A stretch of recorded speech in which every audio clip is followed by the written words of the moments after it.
Welcome to Talking Buffalo, featuring conversations with guests from around the world of sports, media, pop culture, and all things Buffalo, with your host, Patrick Moran.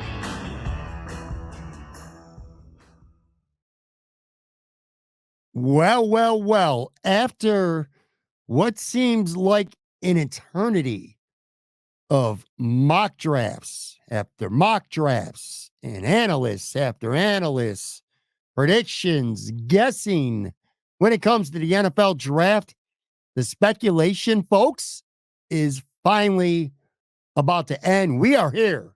The actual 2024 NFL draft is upon us now. On that note, I want to welcome everybody to another episode of Talking Buffalo, your weekday daily driver for Buffalo sports talk and more. My name is Patrick Moran. Thank you very, very much as always, whether you're watching or listening, following, subscribing. If you haven't done so already, please go ahead and do that on the YouTube side.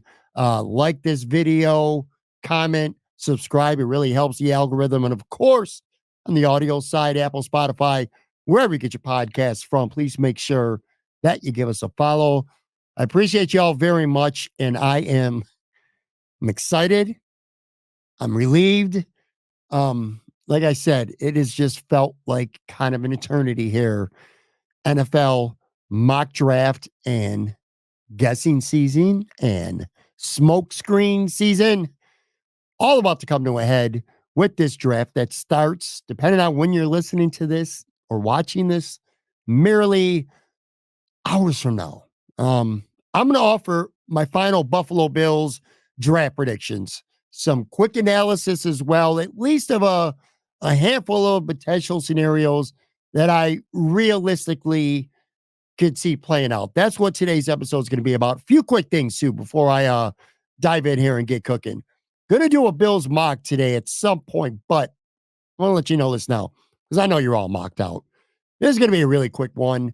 It's only going to be 4 rounds. I'm going to fly through it quite literally because I'm sure by this point, like I said, you're all mocked out. You know, I just want to paint a couple of pictures along the way. Things that I could see happening, things, again, that are very realistic, opportunities that I think that the Bills may have to maybe move up a little, maybe move up a lot, maybe move back a little, maybe even move back a lot. I just feel like the draft is littered with opportunity. And by going through a mock simulator, I will be able to accomplish that. So it's not even so much about the predictive part of it, although I clearly have a couple of predictions here. That's what I'm going to do today.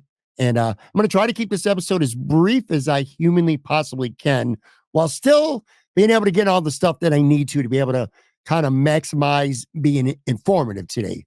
Most of you that are consuming this probably, again, just maybe hours or so away from the actual NFL draft starts. And the last thing I want to do is take up a lot of your time here on this Thursday or even late Wednesday night, if you happen to be watching this when the video first drops on the video side. Before we get cooking, though, real quick, man, I'd be remiss if I didn't do this. I got to give a very big thank you to Sunny Reds in Lackawanna. Did a show there, a live show on Tuesday night with Greg Thompson at Cover One, and I couldn't have been happier. It was the first time since I've been back in Buffalo, which was the early summer of 2021, where I've actually done a live show with the guest somewhere other than Imperial Pizza. And for anybody out there who may be wondering, I'm still Imperial Pizza. That spot is still my home. That's my home territory. That's my spot. I'll be doing a ton of more shows there.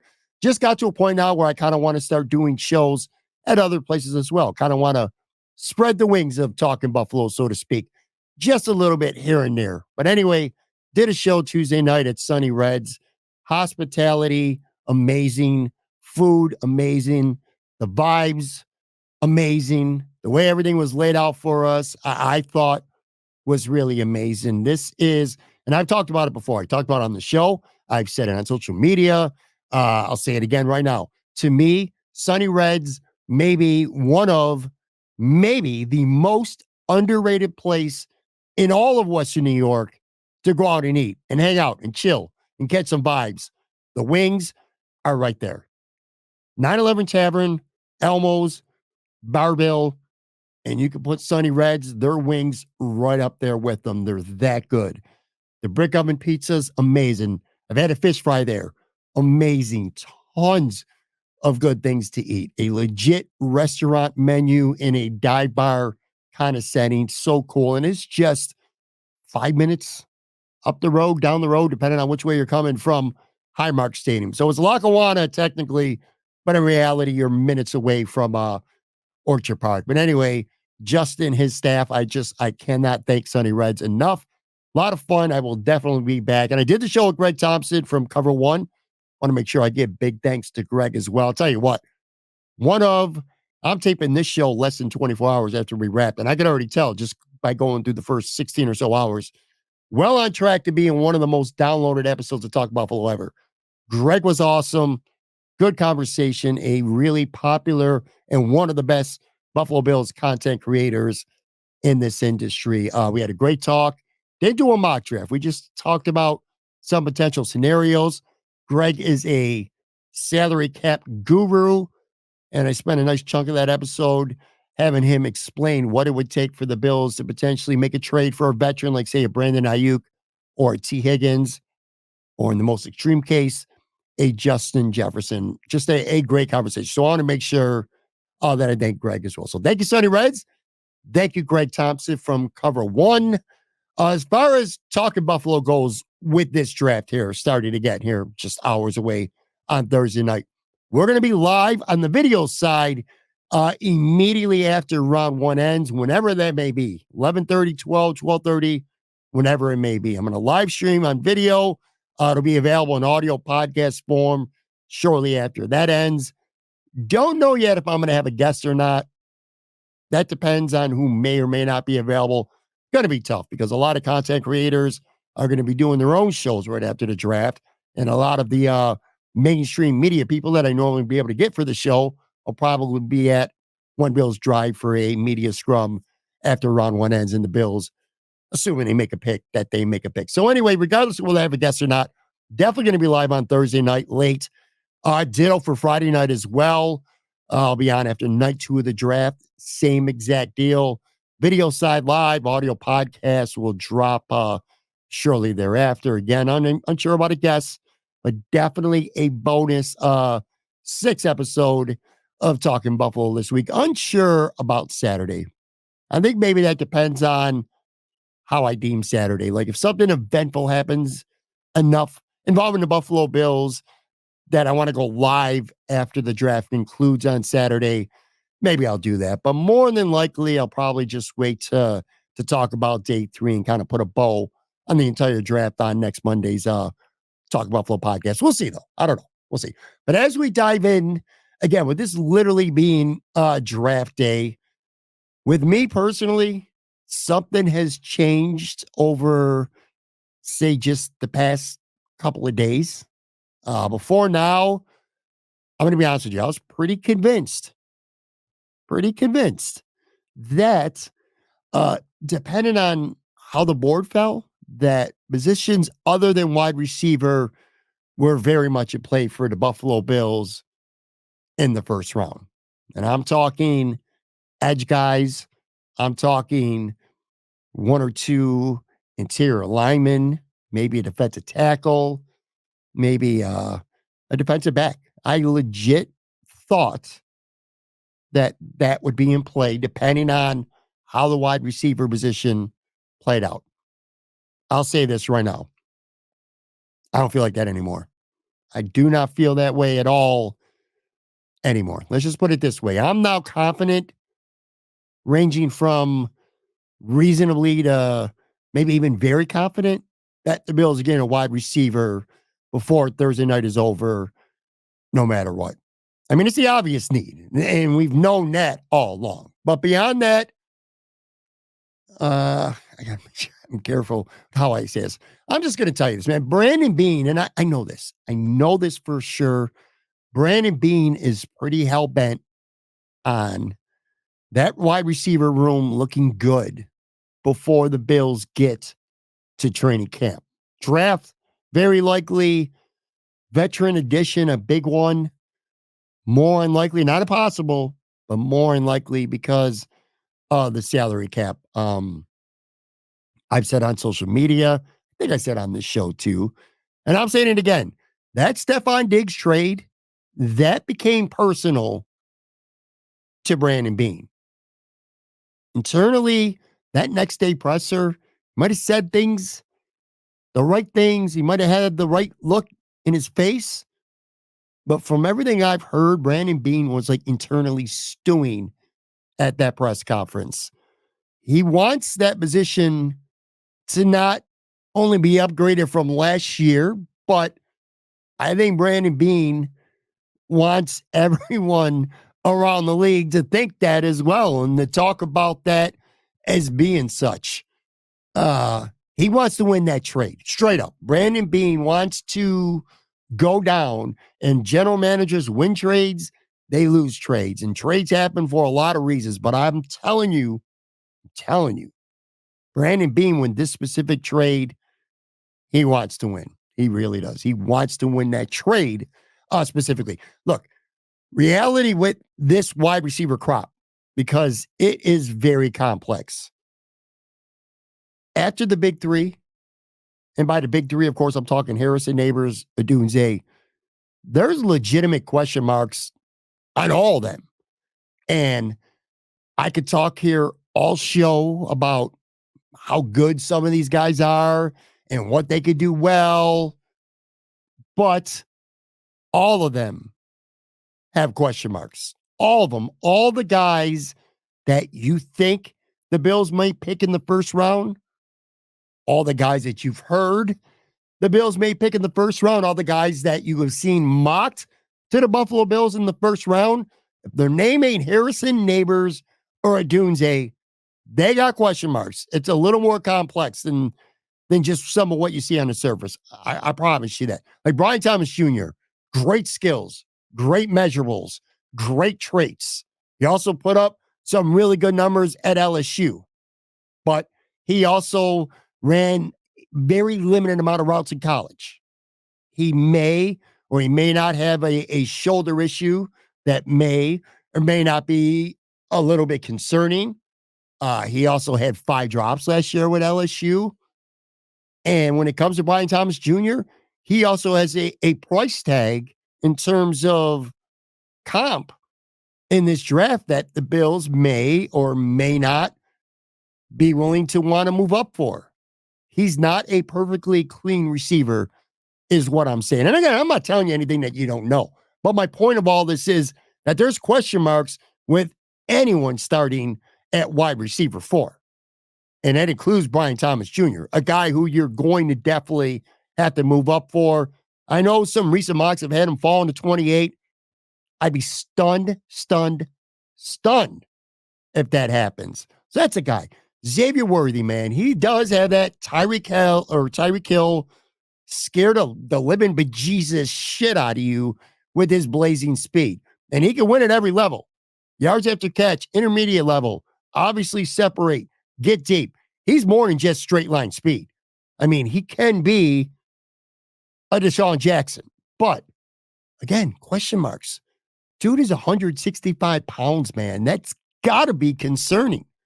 Can you trust a guy like that to be able to stay healthy in the NFL?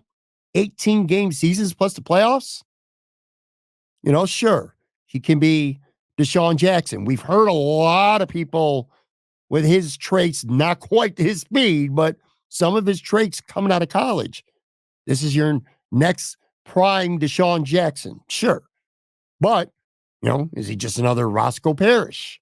And I hate the John Ross comparison, but you know, Ross was fast as hell coming out of school and didn't do much in the NFL. So that's a concern. 165 pounds, he's really, really small. You'll scare the hell out of defenses. You'll get a guy deep that you're going to have your safeties playing back for. That's going to open up stuff underneath. I get that. Don't come without question marks still. Significant ones. Donnie Mitchell, another guy.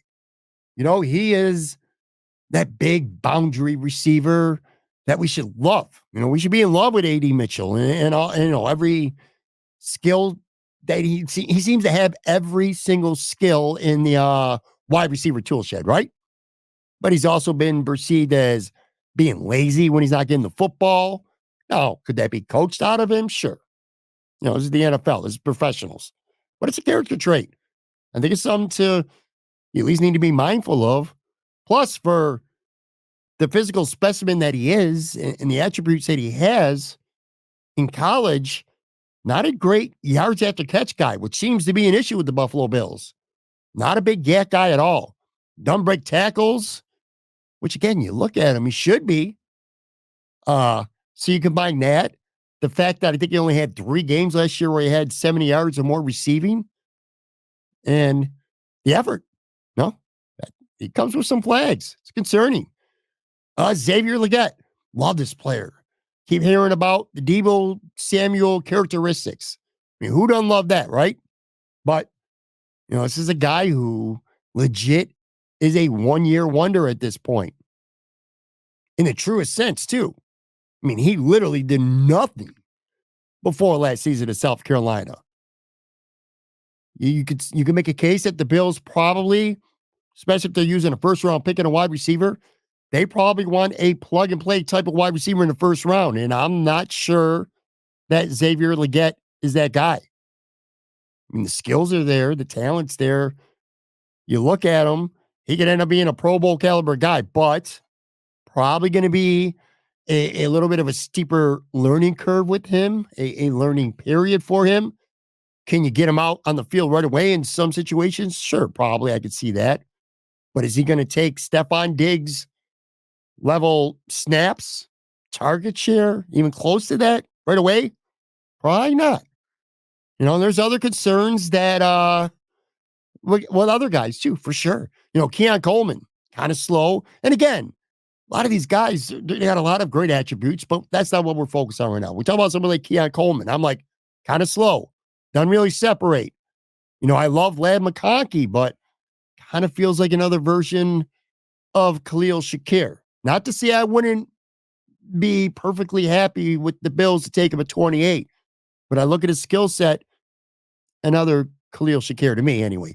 Troy Franklin, a lot of skills, but he's pretty weak, man. And the dude can't block worth shit.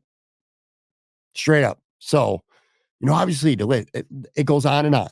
And you get deeper into the weeds and you're talking, late second round or later, you're expecting more concerns and some question marks. You take a guy at 60, you take a guy in the 4th round, or you move up and you get a 3rd round pick, you take a wide receiver, you kind of expect to have some flags, some question marks. But you don't want to have that many of them with a 1st round guy. So it kind of leads me back to the big 3 wide receivers. And if it's worth it to move up that far.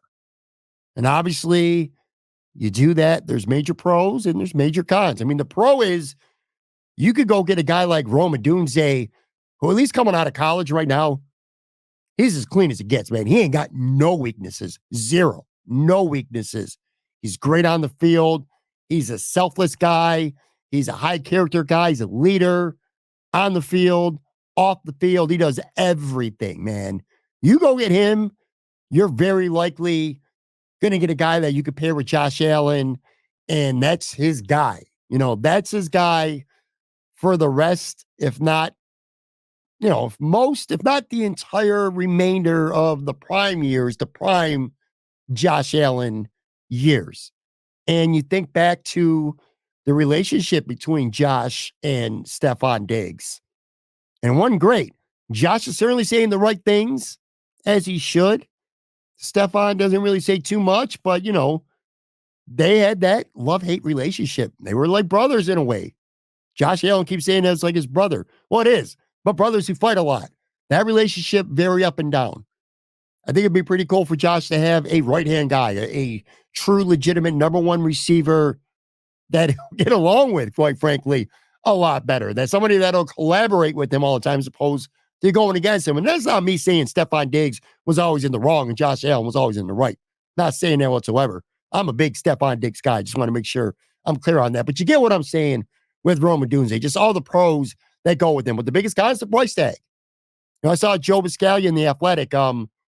in his final mock. It was the NFL beat writers for the Athletic mock just on Wednesday, in fact. He moved all the way up to number 7 with Tennessee to go get Rome Odunze. The cost was this year's first, this year's second, next year's first, pick 133 and pick 160 this year. And the Bills got back 106, which I think is an early fourth rounder.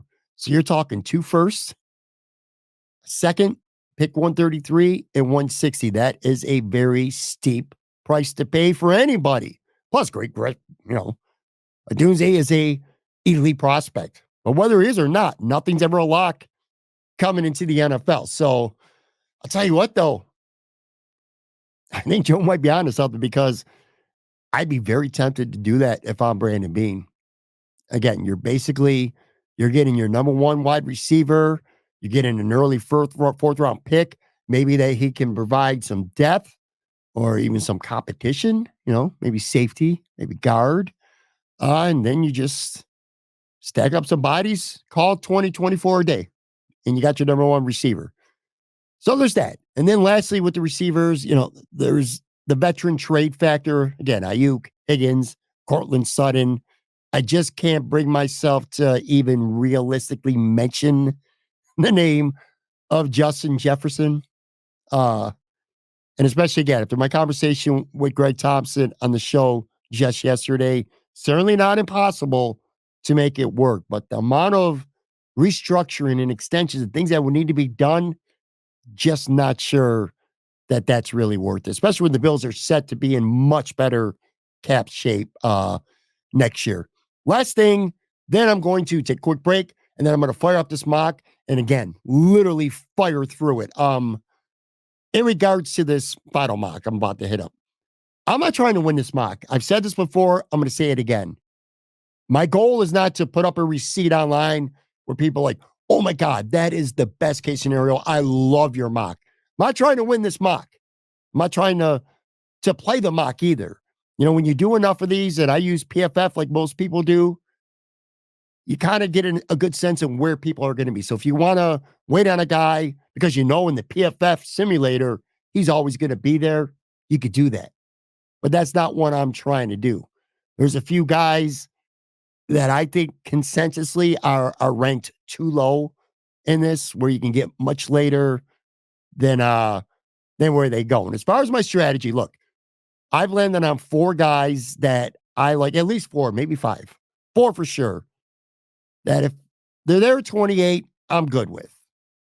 But the thing is, I'm not confident of those 4 that maybe more than 1 or 2 of them are going to be there. And I do have a ranking of the 4 that I could definitely live with taking first overall if I'm the Buffalo Bills. I got a sweet spot. I know who I want to trade with, and I know why they should want to trade down to pick 28 with me, because you need to have 2 to tango, and the team that moves back needs to have a reason to move back. So to kind of provide a little spoiler here, I'm planning on a small move up in the first round. And then in the second round, the spoiler is like, I'm very unlikely to double dip a wide receiver. I think if the Bills keep pick 60, and I think they will, I think it's an opportunity to add, at worst, somebody who is going to instantly come in and contribute. Might be just a depth guy, but he'll contribute immediately, and quite possibly at 60, a guy who could come in and maybe even start from day one. So, and I'm not doing an entire mock today because of time, but I will say I expect the Bills to do some movement up, because I do not feel that they're going to end up making all 10 of their picks. Final point here, too. I feel armed with solid ammunition coming into this draft from Brandon Beane, thanks to the Stephon Diggs trade. Having 2 second-round picks next year kind of felt like a who cares? I'm still mad they traded Diggs and they don't even get a pick the next year. At the time of the trade, that's how I felt, but now I love it. I love it because it's draft time. I can use my own second round pick next year. Got plenty of ammo with that, plenty of scenarios, including, I can use that with pick 28. That could get me up to maybe the mid to late teens in the first. I could take next year's Diggs trade pick or my own pick from round 2. I want to keep that Minnesota pick in next year. And I can Couple that with pick 60. That's just going to give me all the way up to like the mid to high 30s in round 2. So I can climb way higher in round 2 this year with it. Maybe I can use it and trade for a third rounder this year for a next year too. If you really, really like a player in the third round that might be lingering, admittedly the most unlikely of those scenarios. But my point is this: even if I don't use it, I know it's there. It creates a lot of possibilities. I could probably ensure that I land Brian Thomas Jr. in the first round if that's who I want, or maybe a starting caliber guard or an edge in the second round with a big up and move up from 60. So on that note, I'm going to take a real quick break here. And then when I come back on the other side, I'm going to fire up this mock and again, jump into it real quick. Be right back.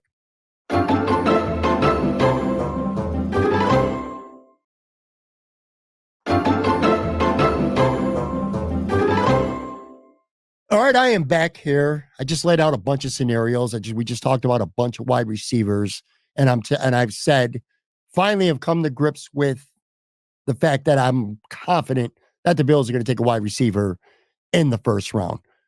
I want to fire up this mock draft, and again, I'm not going to be talking out a bunch of scenarios like we usually do in these mock drafts. I'm not going to pause it a bunch of times other than to tell you some positions where the Bills potentially could make a trade realistically and what it would take. So I'm going to fire this all the way up, and we're going to go through 6 picks before I even touch anything here. I actually go one more.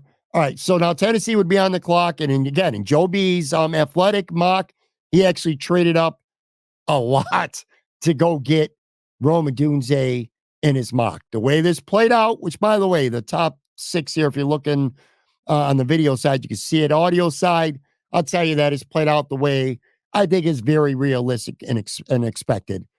If you want Rome Odunze and that's your guy, I think this is the spot to go get him. If you mess around and you say, well, I want to wait to pick 9 with the Chicago Bears, you're playing with fire. The Titans could take Odunze. So could the Falcons at 8. Or a team that is a much closer than the Bills that really wants to restock a wide receiver, they could come up and they could go get somebody. Denver could come up. The Raiders could come up. The Saints certainly could come up. The Jets, the AFC divisional rival of the Buffalo Bills, they could come up. So if you want Rome Odunze, to me, and this is where I agree fully with Joe Buscaglia, this is the spot. Number 7 is where you're going to get them because you're going to get 4 quarterbacks, even though in this mock, there's only been 3 taken. But in reality, I think you're going to get 4 quarterbacks to go in the first 4 or 5 picks. I think you're going to get 1 or 2 of the receivers and maybe even Joel. So you do not want to go. If you want Rome Odunze and you are hell-bent on him and you say, there's too many question marks on anyone else besides Rome Odunze or these top 2 guys, I don't think you can wait any further than 7 to go get them. But anyway, I'm not doing that. So we're going to let this draft go a little bit longer. And I want to stop next at pick 17. Okay, so now we're here at pick 17. This would be the Jacksonville Jaguars pick. And in terms of receivers, I'm going to guarantee you, where did Rome Odunze go?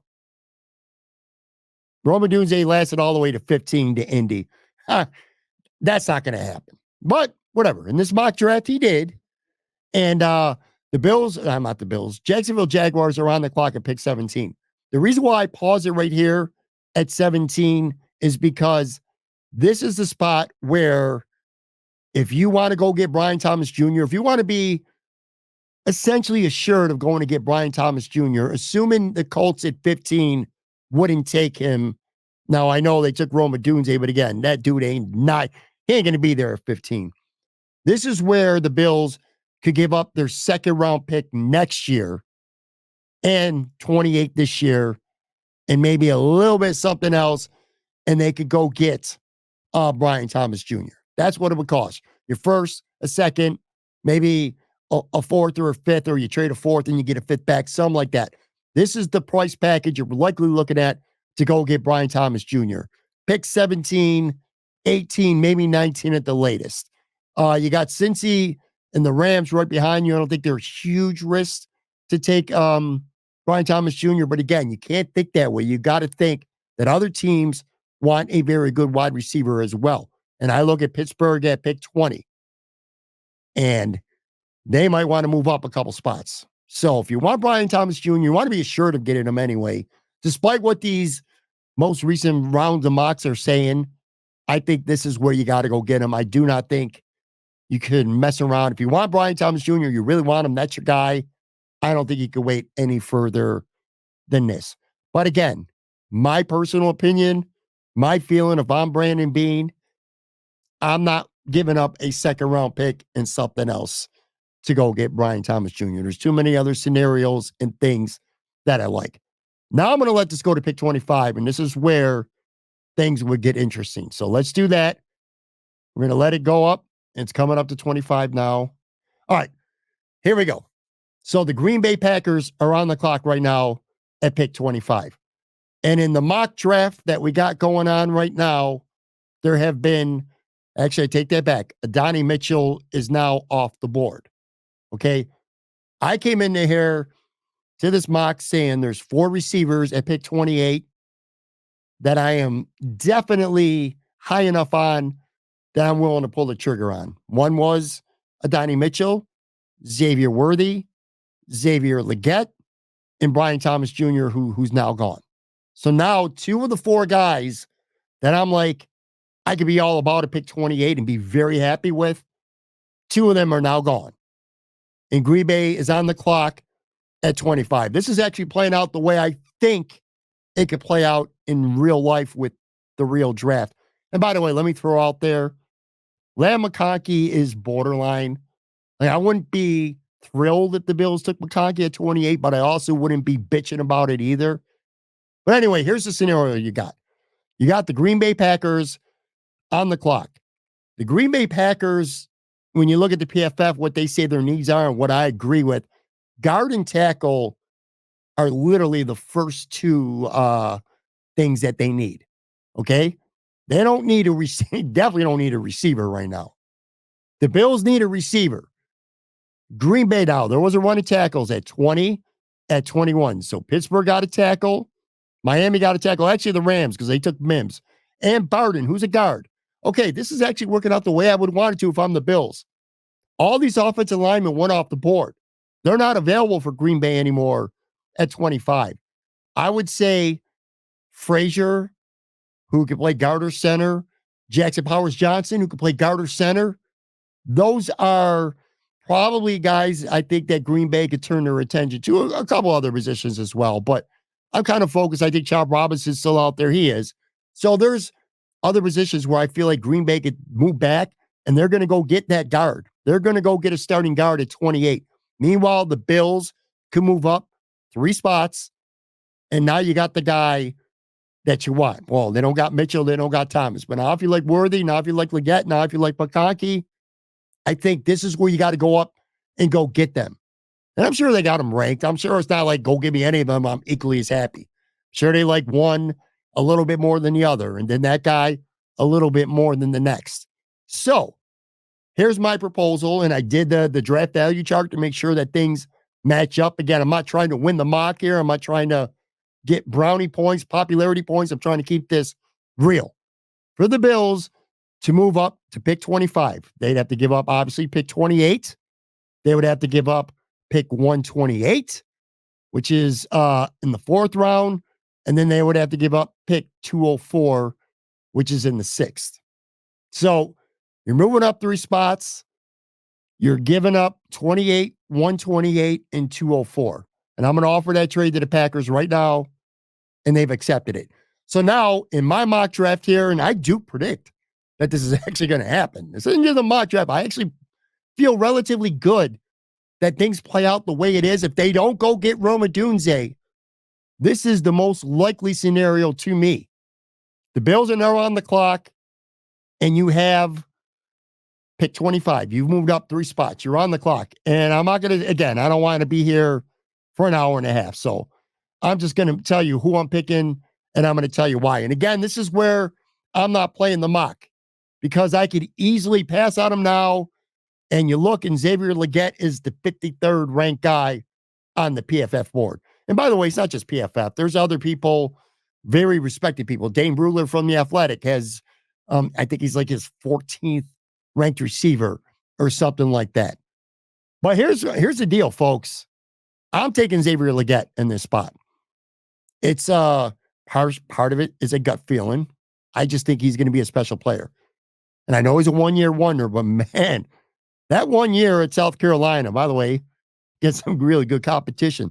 71 catches, 1,255 yards, 7 touchdowns, averaged 17.7 yards per catch. Dude's like 6'1", 6'2", 221 pounds, ran a 4.39 40.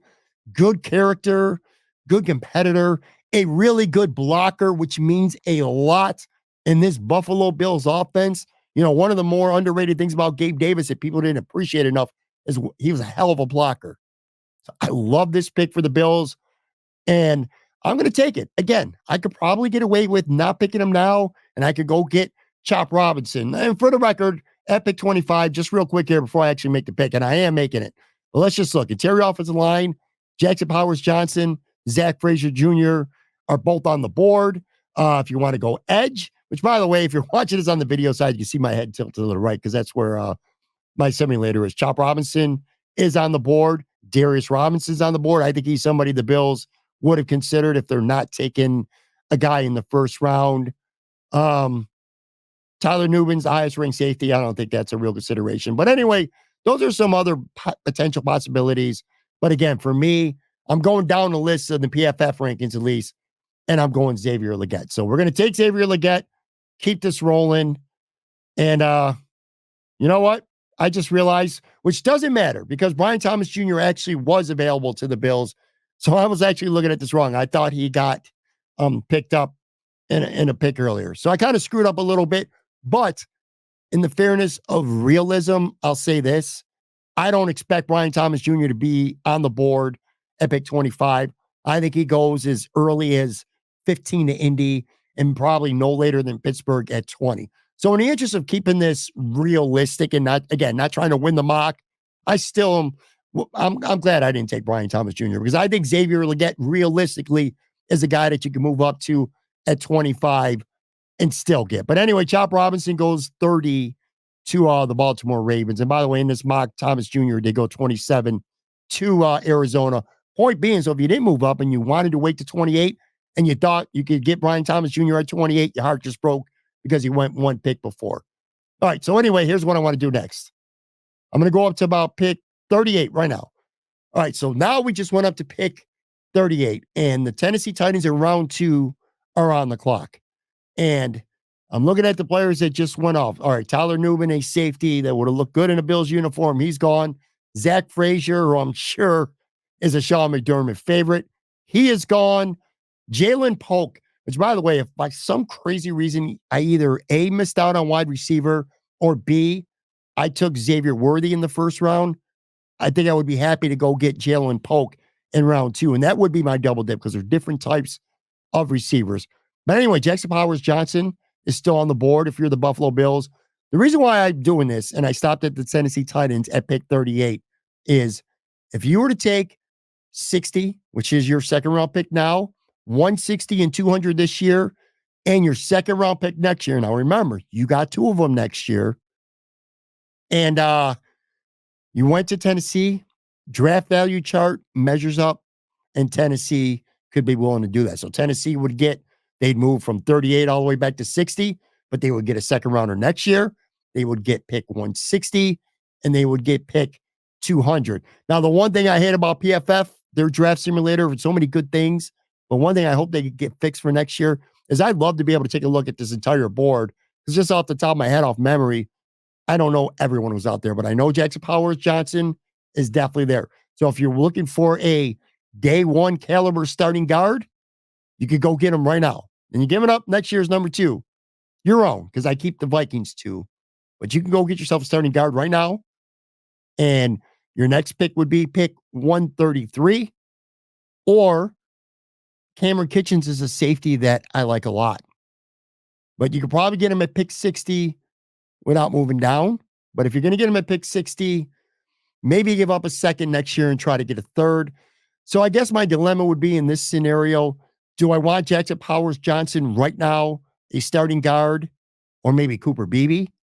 Or do I want to wait to see what happens at 60 and then maybe try to trade, use next year's 2 to go get an early 3? and then maybe you go get another player. I'm going to, I'm doing this in real time, folks.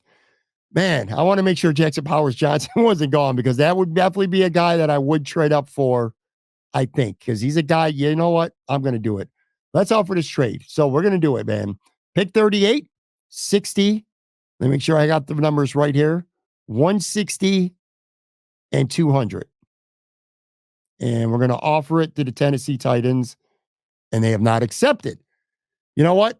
I could fudge it more, but at this point, I don't want to go up any higher. I don't think it's worth it. So I'm actually going to resume the draft. So I'm scrapping that. Tennessee Titans in the mock said no. Now, I did pause it, and let's see. Jackson Powers Johnson went 40 to the Washington Commanders. Keon Coleman goes to the Green Bay Packers at 41. All right, so to this point, Brandon Fisk is another guy, too. If you're looking defensive tackle, he could have been a guy, but he is at pick 44. At this point now, I'm content to let this go to pick 60. We're going to see what happens when the Bills are on the clock at pick 60. Guard and safety are probably the two biggest things on my mind right now where I think the value meets the pick. We're going to look here. Lam McConkey, by the way, wow, lasted all the way to pick 49 with the Bengals. In terms of players that the Bills could be interested in, pick 50, the Eagles. Of course, they go get another great defensive lineman. Chris Jenkins goes to them with the 50th pick. Darius Robinson, you know what? That was a trade-up worthy candidate as well. Maybe even with Tennessee at 38, but he lasted to the Dallas Cowboys. Chris Braswell to Tampa. So I think edge is out at this point. I don't think there's any good edge guys who meet the value of a second rounder.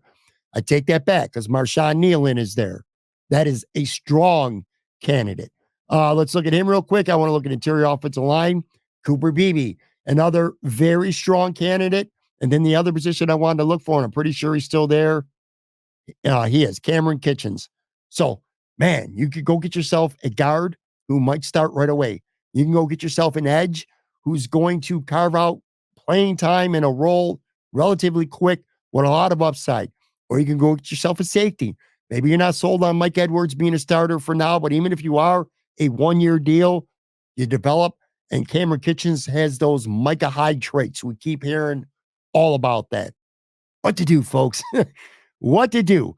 Oh, man. You know, the thing about safety is I really like the depth at safety a lot more, whereas the other positions, not so much, especially edge. But I kind of have a plan for edge too.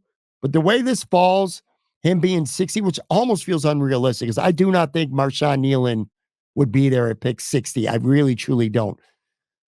Oh, this is a tough decision. Guard, Cooper Beebe, man, to me, that's a guy who could come in and he could start. I'll tell you what, though, I kind of had a plan, and I think I'm going to stick with it. I think I'm going to go get myself a guy who could be a rangy, potential, long-term Micah Hyde type safety. I'm going to take Cameron Kitchens from the University of Miami. So now with the last pick, because again, we're only going 4 deep here. So the Bills do not have a third round pick. Actually, let's pause this right now because let's see if Cooper Beebe left or Marshawn Nealon went literally in next pick to the Detroit Lions. Xavier Worthy lasted all the way to pick 62 to Baltimore in this mock draft. I'd be willing to bet significant money. That doesn't happen. I'm just looking if Cooper Beebe's even on the board still, and it looks like he is. Tell you what, folks, this is what I'm going to do. I'm going to see if I can get this pick right here, which is 75, and I'm going to see if I can give up my own second next year. So, you got to figure, if you're going to give up your own next year, and you're going to assume you're going to be a good team, you're probably talking somewhere between pick 55 to 62 this year, and you're going to get 75 now and maybe a 6-rounder next year. So let's fire that up because this is fun. Let's see if that happens. And it does. All right, so we just traded a 2nd-round pick next year to get a 3rd right now. And we got a 6-rounder next year as well. And I want to look at this board again real quick just to make sure. And Cooper Beebe, a guy who I think is a starting caliber guard. He is definitely there. Defensive tackle. There might be 1 or 2 interior guys I kind of like. Michael Hall Jr. Tell you what, in the 3rd round, I'd be highly considering him. To me, he could be another Jordan Phillips type. He's Ed Oliver's not going anywhere, and Michael Hall Jr. is strictly a 3 tech. But you know what? Ed Oliver only plays 50, 60% of the snaps. I think there's a big fall off from him to the depth right now, which is Dwayne Williams. You go give me Michael Hall for 4 years, a guy who could develop and still give you something when Ed Oliver's not out there in the 3rd round. I think that could be a good decision to make. So I'm either going Hall or I'm going BB. And in real time, making this real quick, I'll tell you what, I'm going to go, man, I'm really torn here. Because again, I'm not, you know what? I'm not sold on David Edwards being a starter. I love David Edwards in his role last year. I think the Bills play a lot of jumbo linemen. 76 is eligible reporting. I like that. I'm going with the guard. I just took Cooper Beebe, a guard from Kansas. I think he's got potential. You got a guy in round 3 who I think could come in and compete right away to be a starter. And then as this mock rides down, because again, we're only going 4 rounds. We're going to be coming up on pick 133. So I've already gotten my wide receiver. I've gotten a guard. I've gotten an edge. No, I didn't take the edge guy in round 2. That's right. I took a safety in round 2. I'm going to tell you what I'm looking to do here in this 4th round. And this is the last pick that we're making for the purpose of this mock here as we wind down. Braylon Allen is a good running back who is still there. I'm a little surprised that he's still there. Quick little peek too at the running backs. I want to see if Estime is there from Notre Dame. He's not. He's gone. All right. So now I want to look at receiver again because I'm considering a double dip depending on who's there. And he is there. 2 of them are there. I like a lot. Not a lot, but I like enough. I want a boundary guy like Luke McCaffrey, Cornelius Johnson are both still there. Man, this is a tough call. You know what? Do I double dip at wide receiver or do I go get another running back? You know, I want to be set at wide receiver. I want to walk away from this draft feeling like I am set. And I am because I just took Luke McCaffrey. So we're going to analyze this 4-round mock real quick here. And then a couple final thoughts and we're bouncing. Then we're out. So my first round, I traded up with Green Bay, moved up 3 spots. And I also gave up 128 and 204. And I went and got Xavier Legette. Round 2, I stood pat at 60. I took Cameron Kitchens. PFF hates that shit. That's why I'm laughing. They gave that grade an F. Don't really give a shit. Something I might come to regret later on. I traded next year's number 2 and a 6-round pick. I'm sorry, let me take that back. I traded next year's number 2 for a number 3 this year with Chicago and also a 6-rounder next year with Chicago. And I used that to take a guard, Cooper Beebe, a guy who I think could become a starter. PFF don't agree. Well, they don't like to trade, at least anyway. And they only gave me a D. And then in round 4, I come back and I get the wide receiver from Rice, Luke McCaffrey. So there you go. There's my 4-round mock draft. In terms of, you know, a couple real quick things I want to bring up, then we're bouncing. If you don't double dip at wide receiver, and they probably are not going to do that, at least not in the first 4 rounds, don't sleep on Mac Hollins being a bigger part of this Bills offense than you might think. You know, he didn't do shit with Atlanta last year, but you go back to 2022 with Vegas when the opportunities were there. 94 targets, 57 catches, 690 yards. He could be a legitimate good wide receiver 4 who can block and play special teams. Ideally, I want him to be that 5th receiver ahead of Justin Shorter, in part because he has special teams value and in part because he can do some things on offense. But don't sleep on that as being a reason maybe the Bills don't feel the need to get 2 receivers coming out of this draft. If I miss out on edge entirely in this draft, which in this mock draft I did, and that's because I chose a safety over Marshawn Nealon, which, to be fair, I kind of did that in part because I just don't think Nealon would be there at 60. You never know, but I don't even think he'd be there at 60, so I almost felt kind of guilty taking him. But let's just say, for the sake of discussion, the Bills come away with this draft, entirely possible, by the way, without any edge. There's still some post-draft, maybe after June 1st, veteran names out there. And remember, last year, the Bills, They didn't even sign Leonard Floyd till June 6th. Dude had 10.5 sacks last year, but Carl Lawson's still out there. Yannick Ngakou. I always have a hard time saying his name, but you know what I'm talking about. Jerry Hughes. Maybe he can come back to Buffalo for another year. Bud Dupree, Emmanuel Agba. So there's names out there. That's just to name a few. So it's possible that if they don't feel good about the first four with Casey Toohill or they're worried about Vaughn and they want to go get another veteran reinforcement, they can still do that maybe after June 1st, like they did last year. Last point, too. Look, if the Bills don't mess around with their 2025 picks, which I did today, I gave up one of them to get into the third round. I think I was just being greedy. I really wanted to get another player in this draft.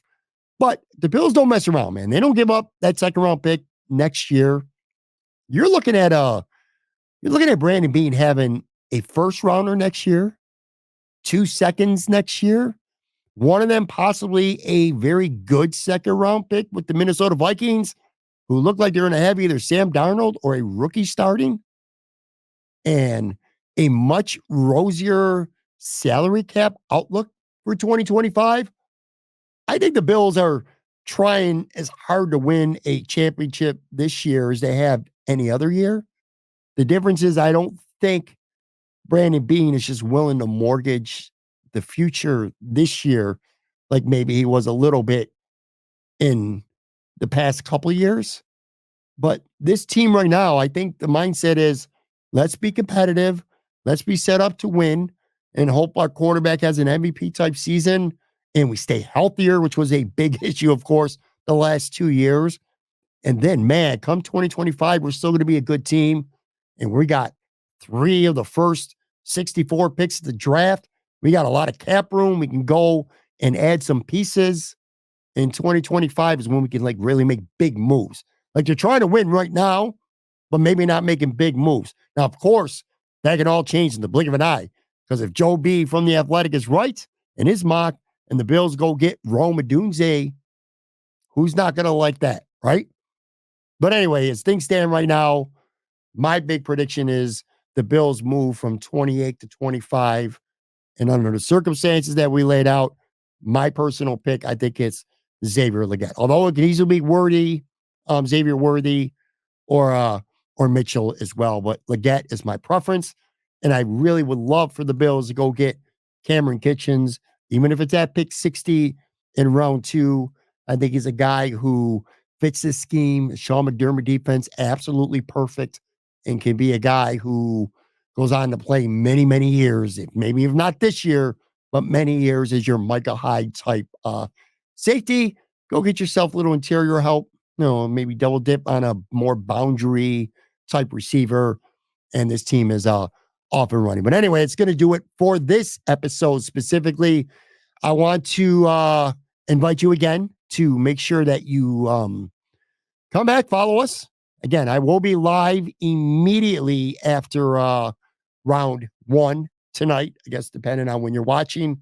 Don't know if I'm going to guess, but like I said, I'm going to have reactions to whatever the Bills do. We'll talk about some of the big things around the league. If you're watching live on the video side, you can chime in with comments and we'll get to them and discuss them on the show. And last thing, speaking of comments, if you happen to be watching this on the YouTube side right now, please make sure you hit that like button, subscribe, leave a comment. The engagement is really good for the YouTube algorithm. But anyway, on that note, thank you very much. And again, look forward to talking to you immediately following round 1 tomorrow.